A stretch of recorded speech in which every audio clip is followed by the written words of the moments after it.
what? For you guys, I'll dive in on hard. Ooh. Here's your warning that tells you what a good game it's gonna be. This is several notches up from the original Outlast and Whistleblower. So, fair warning, this is gonna be scary, this is gonna be fucked up, there's gonna be cussing, you're gonna see blood.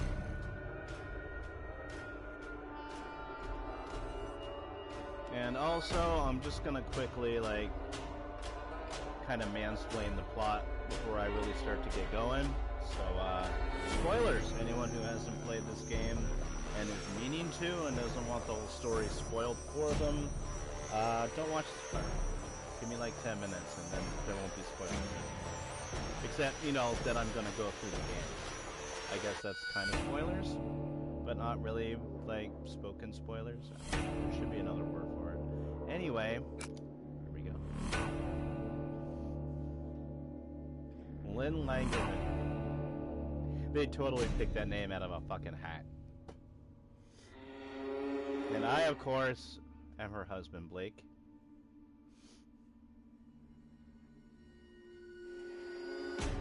Neither of you are fighters. You'd think between the two of them, one of them might have taken a karate class here and there. You know, maybe not. Your only choices are to run, hide, or die. And they also give you some cute little snippets out of their Noth Bible.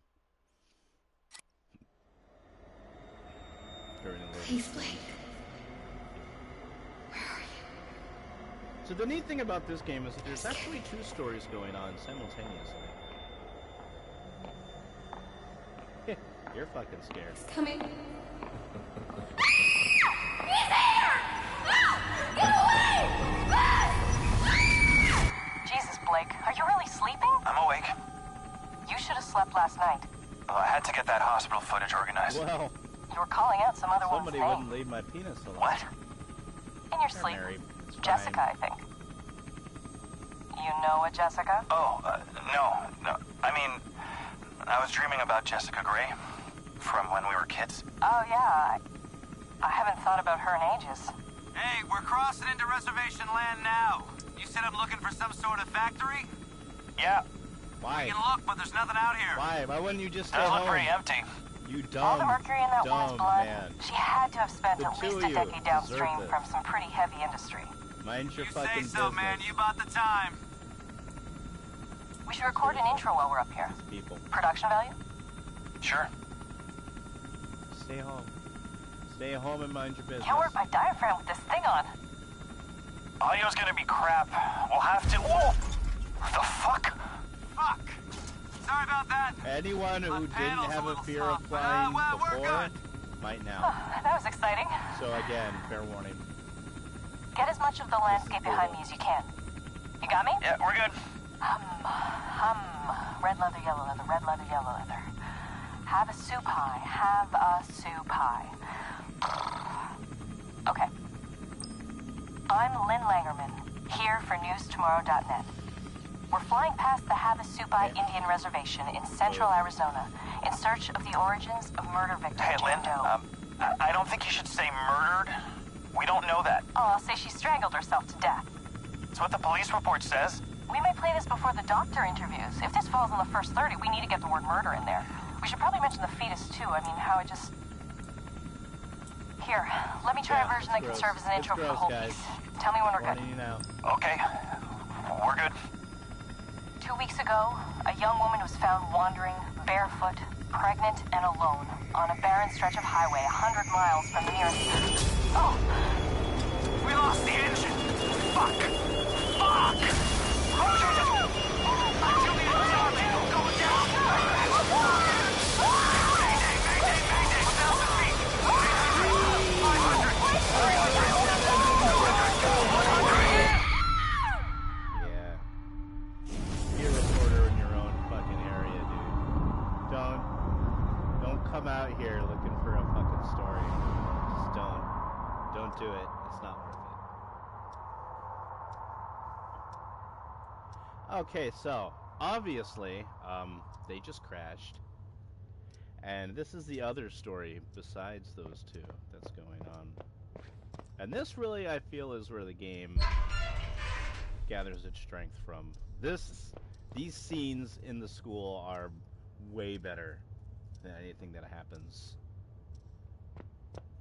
later in the timeline. Like, this shit is bothersome. I still have nightmares about this stuff. So basically, as simple as I can really make it, is when Blake was a kid, he and Jessica and Lynn all went to the school together, and there's the three of them right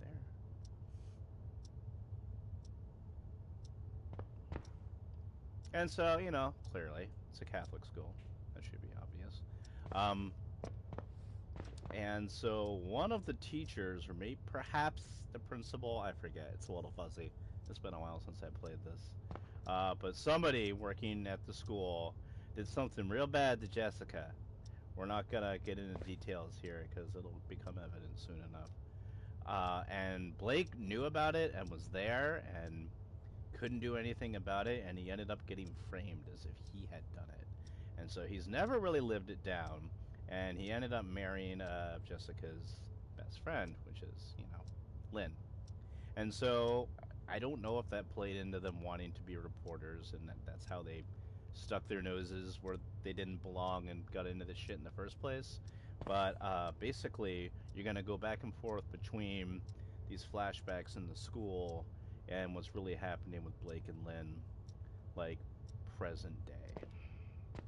But just so you're prepared for that, because it can be a little confusing. I've heard people complain about it. I mean, both timelines are good. There's some seriously creepy stuff in both parts of this game, but maybe because I went to Catholic school myself, the school scenes just, like, they get me a bit more. I mean, that's some pretty creepy imagery right there. And there's nothing out of place about that. You see that everywhere. So we're going to go down this hallway towards the creepy music against my better judgment.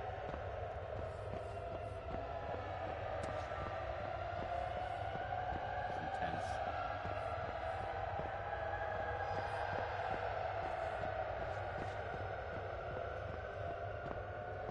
Everything graphically in this game is so fucking polished.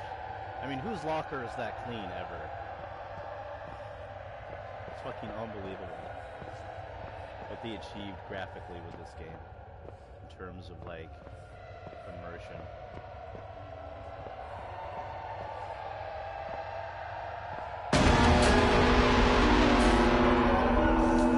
I won't go that way. We're not alone here.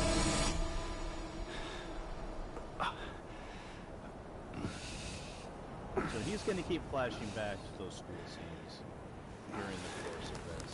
But most of the game is going to take place here, which is straight up, like, bumfuck nowhere.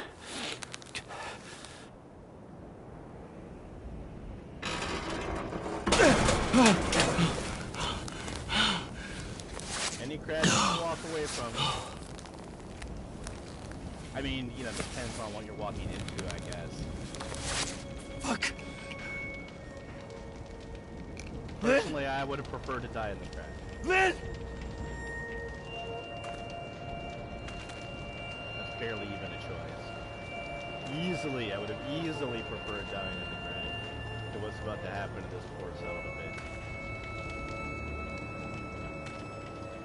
And again, I sympathize with him more than I sympathize with the guy from the first Outlast, because that motherfucker was nosy. He didn't need to go in there. He chose that for himself. Your helicopter kind of got shot down. Like, that's not really something you had a lot of control over. I'm not saying he wasn't coming here anyway, but he probably would have, like, done a little more recon, maybe planned out a strategy for himself a little bit better, instead of just ending up, like, in the middle of fucking nowhere with no supplies.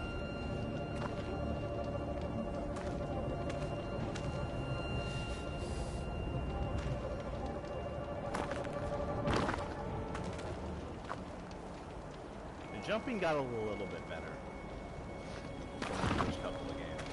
It's still an incredible pain in the ass, but it's not quite as bad. They polished it a bit. And now you can just drop down instead of jumping off.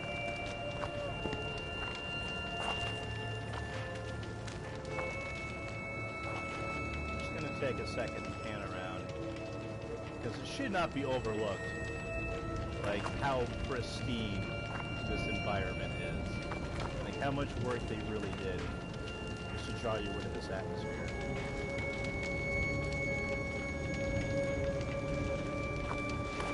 Telling me how to use my fucking Shit. camera, even though I totally know how to use it. Jesus.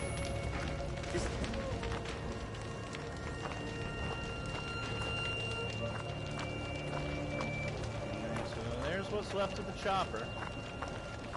Getting to the chopper is no longer enough.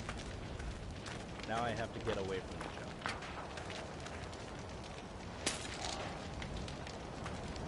And now, in addition to batteries for my shitty camera, they did kind of fix the battery life a little bit. You don't have to worry about it as much. You can now also pick up bandages to heal your injuries. You don't really have a life bar per se, but you know, when things happen to you, you do kind of like lose a bit of health, and bandages kind of give you like another hit or so before you'll like just instantly die.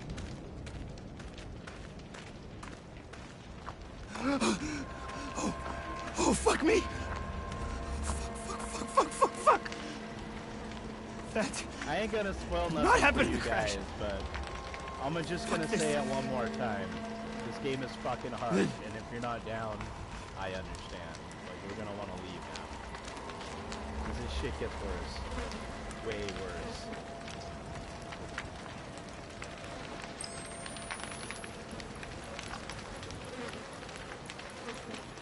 And there's a little loading thing in the middle that tells you how close you are to recording an event.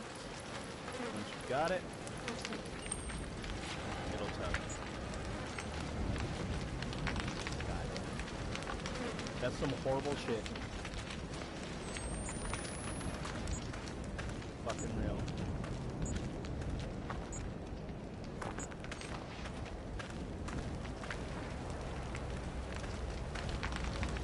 Also, the pickups don't necessarily glow the way that they used to in the first Outlast.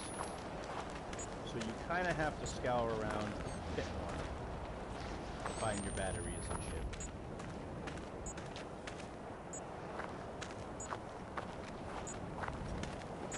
They've also added this cute little whip your head behind you thing. In case you want to see what the fuck is chasing you, I guarantee in most situations you're not going to want to see. It's better not to know. And fun little fact, and the reason why your helicopter crashed in the first place is because our pals, the Murkoff Corporation, they've moved up from their big basement design for the morphogenic engine, and they've now taken it wireless. So near this backwater hillbilly town in fucking middle of nowhere Arizona are cell towers that are broadcasting the same frequency that they used to have to hook people into to get the same effects in the first Outlast. Town. Oh, thank God.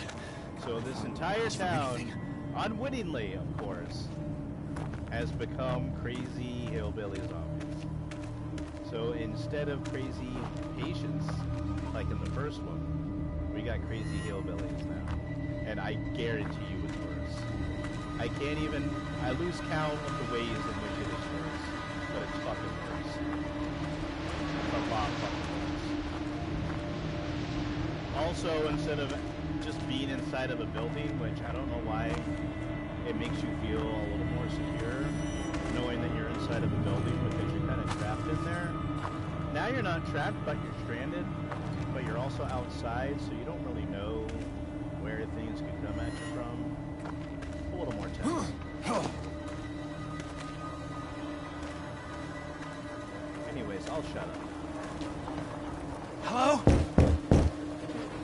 But But now I'm no one lost. can get And hurt. while I'm doing this. Yeah, I'm lost and hurt. It's a hell of a way of announcing that you're completely incapable of defending yourself, and that people should come out and get you now. Ah! Ooh, cactus. Also, another thing about being outside is there are just like, you know, natural barriers like cactus that will hurt you if you run into them. So the whole scrambling around in the dark thing, there's actually like consequences for that now. You can't just poke the wall and pray in the dark anymore. But you'll hit enough cactus to kill you. It'll happen. I speak from experience.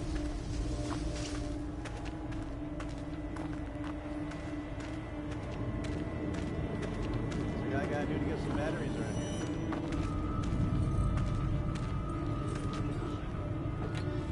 It's so foreboding. Again, just take a moment to appreciate the atmosphere that they've created.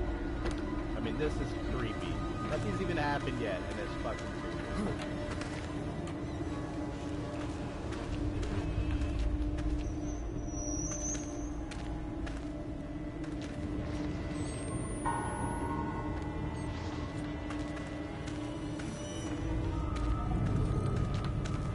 Everything in this game is so realistic that I swear to God the only reason they didn't add a banjo playing in the background is because it'd be too close to some actual town that exists.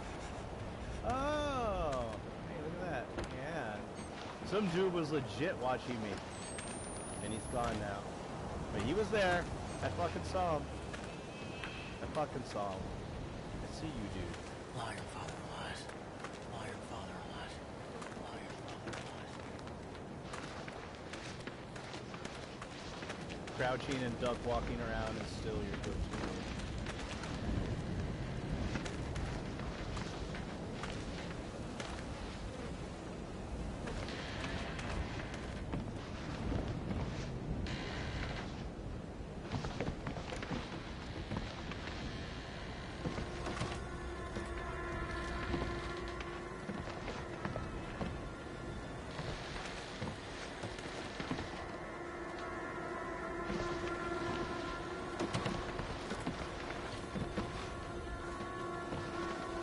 Forgot how fucking creepy this game is.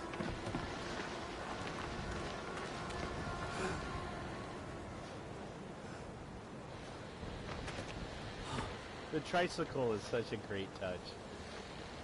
Look, of all the first images for them to give you, what could possibly more misleading? Oh yeah, that's yummy. Mmm, dead cow. Who wants hamburgers? I sure as fuck will.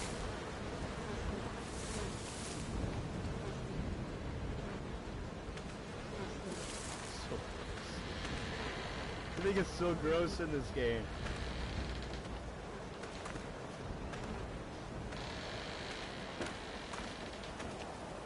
Hiding in barrels is a new thing that you can do. It usually works. Sometimes it gets you killed. Like most things that you can hide in or behind or under, it really depends on if they saw you. If they see you go into a barrel, they'll fucking kick it over.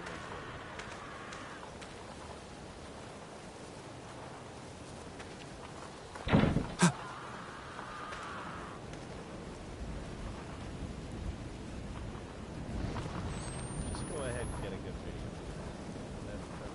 That's nice. I feel real good about my situation right now. I'm very safe here. And because I'm really fucking stupid, I'm still gonna knock on doors. Even though I already know there's something wrong with this village. Normal people don't fucking do that.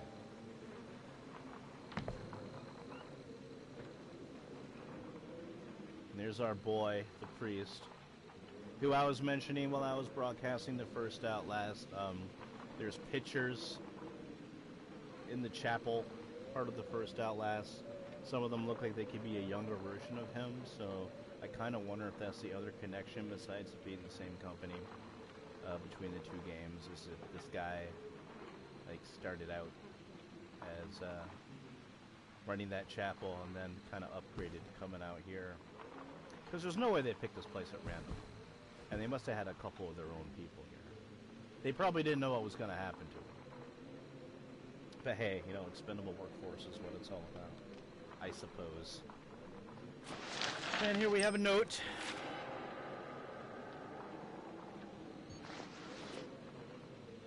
The note says, "Dear Father, our loving God continues to bless me with visions, and I know more certain than ever. I forgot. These people can't fucking spell for shit either. Like, the letters are purposefully misspelled. Anyway, let me start over. Dear Father, our loving God continues to bless me with visions, and I'm now more certain than ever that the enemy is nearer with every day." These are hard to read, man. These people don't know how to fucking spell. "I was scrubbing the stains from the floor of Daniel's room when the blessed music rose inside me and sank me into true sight, where I saw a creature like the burning sun, but with inward rings of teeth upon teeth, and dangling beneath limbs that I took to be arms, but were cocks." Here we go, kids. "That rose in shining purpose, and as this monstrous sun descended, it fucked the earth and birthed some great and slouching horror from the fire. I was filled with the same fear, so great that I could not breathe and move, and saw myself all those years back blinding Daniel with the lie and tried to weep but could not." So he blinded somebody named Daniel with lie at some point in his life. This is what these people do for fun. Just so you know. "And when I woke, I found myself wet with lusting, painfully desirous to feel a man inside me. And the feeling was not so far different from the fear. I tried to comfort myself with your teachings. Terror is as joy in the movement of God. But I would take greater comfort in your manhood inside me, and a firm prayer that the Antichrist be strangled in my womb. The most faithful of your flock in holy longing, Lisa." Now, if he didn't already suspect that this place was seriously fucked, that should have been some sort of confirmation for him. I get that his wife is here somewhere and that he has to find her, but send the fucking army. Like, for real. He's not gonna save her if he's, like, fucking stuck here himself. Like, at this point, those marriage vows are really gonna start to get tested. Because, yeah, this is some bad shit. Just that note alone speaks volumes about what you're walking into with this game. Oh, hey, look at battery. Like I said, they don't really glow as much as they used to, so it's a little harder to see them. They do kind of glow, still.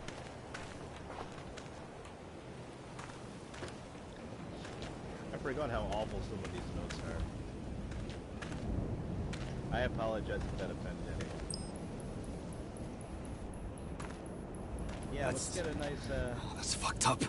Yeah, that is pretty fucked up. A little strange. Not quite sure why somebody would do that.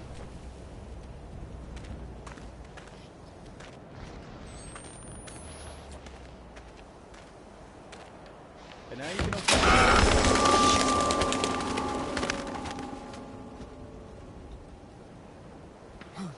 Boo.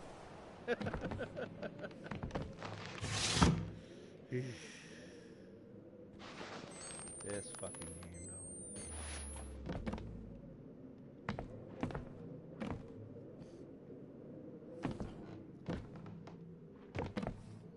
There are now also deadbolts on some doors, which is handy. Except for if you fuck it up, and if you're trying to deadbolt the door, you open it instead, and let the guy chasing you right in. Not that that's ever happened to me.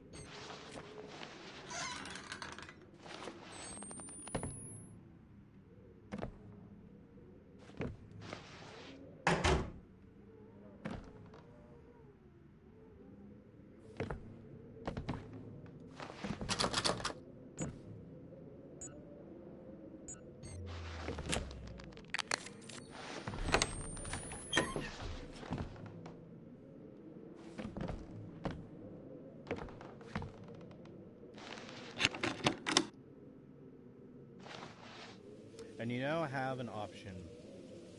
Instead of just opening a door normally, you can open it slowly.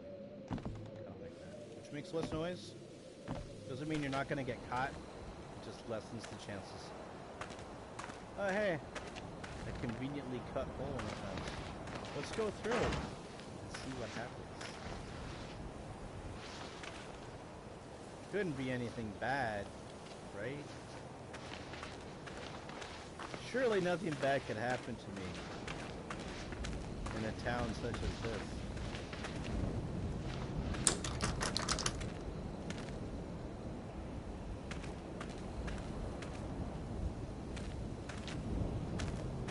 And somehow the door I just came through is now locked.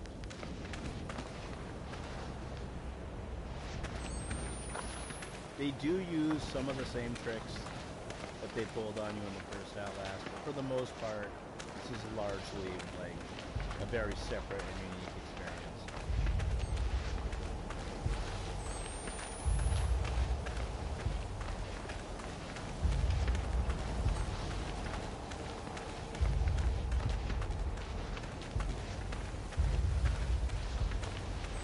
Everything's fine. I'm just walking down this dark trench. Full of crosses and skeletons. Feeling pretty good. Not at all worried about my safety. There's also much less natural light to be had in this game. So you burn through your batteries a little faster.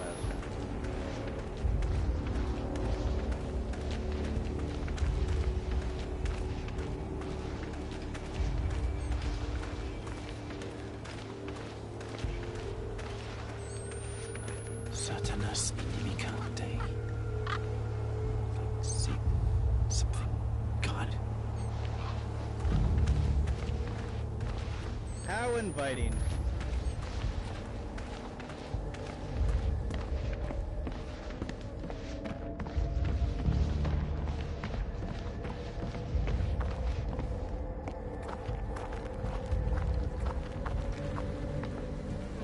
Oh, another note. All these baby dolls, man. Anyone who saw my Layers of Fear video knows how I feel about fucking dolls.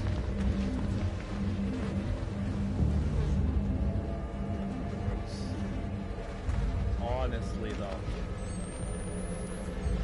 why would you do such a thing?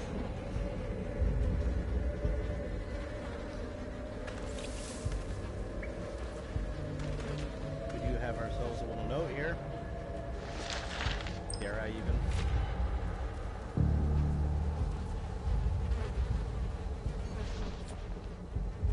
Midwife's lament.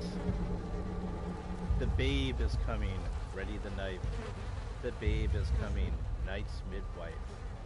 Mother to the enemy stained within. God's creation saved with sin. I couldn't make this shit up. Somebody actually got this greenlit by a major company. Hallelujah, stay the storm. No longer must we wait.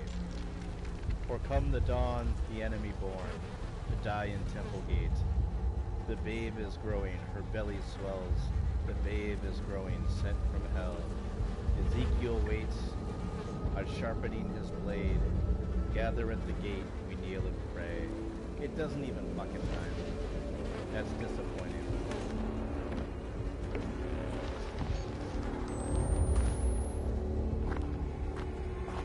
What in...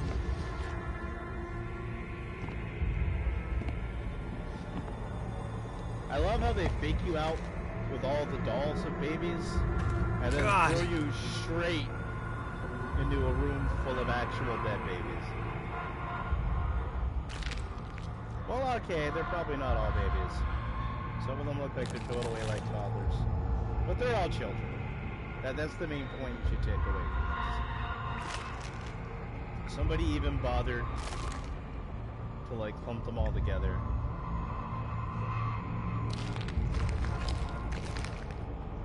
Form of a cross.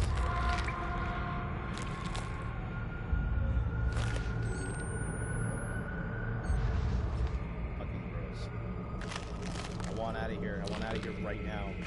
That's not okay. I want to leave. This is not making me happy. Getting the fear.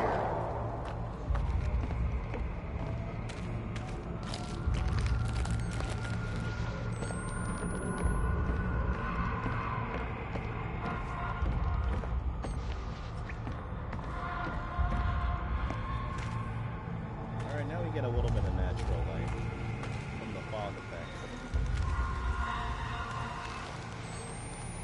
There's some oddly random playground accessories swinging in the breeze. Bunch more doll heads. Again, I love how they just set you up with all of these dolls and then threw you into a room full of actual dead children.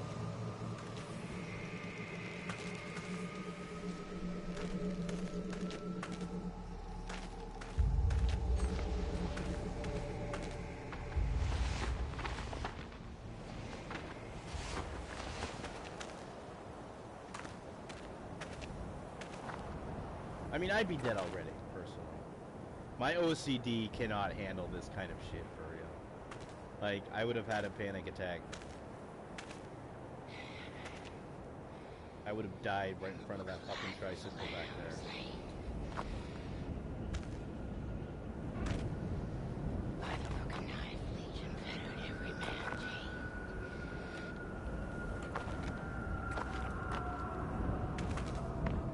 No bullshit, guys. This game is so fucking good. If any man hath an ear, he that leadeth in captivity. You want to talk about oppressive fucking atmospheres? Here's your golden standard right here. Leeds falls heaven's fair, besiege the cracked city.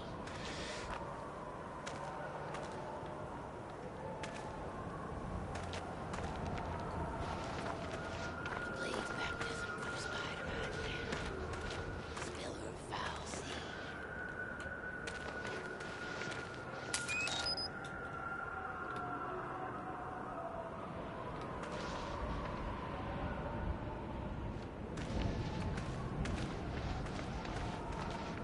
From seas heaven-born, bear, lion, dragon, leopard.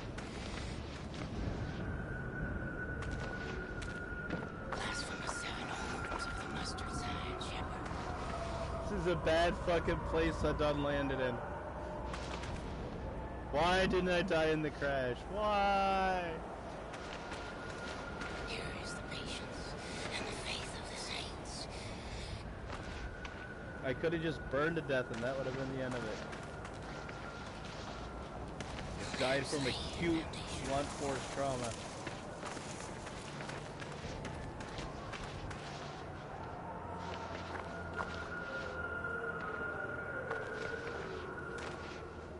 And pain found stained by the nation.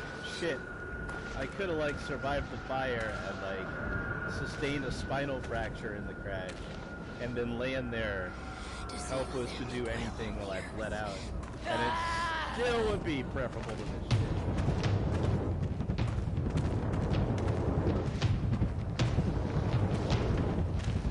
I am slaughtered in the face of it. Oh, she done saw my ass.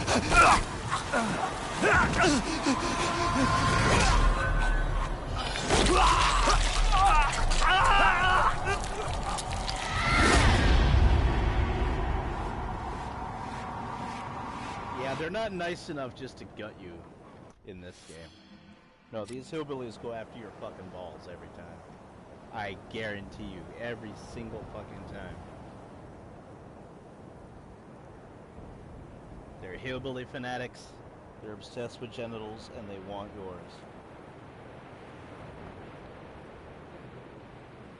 Alright, so now I know I'm deep enough into the game where I actually have to start speaking.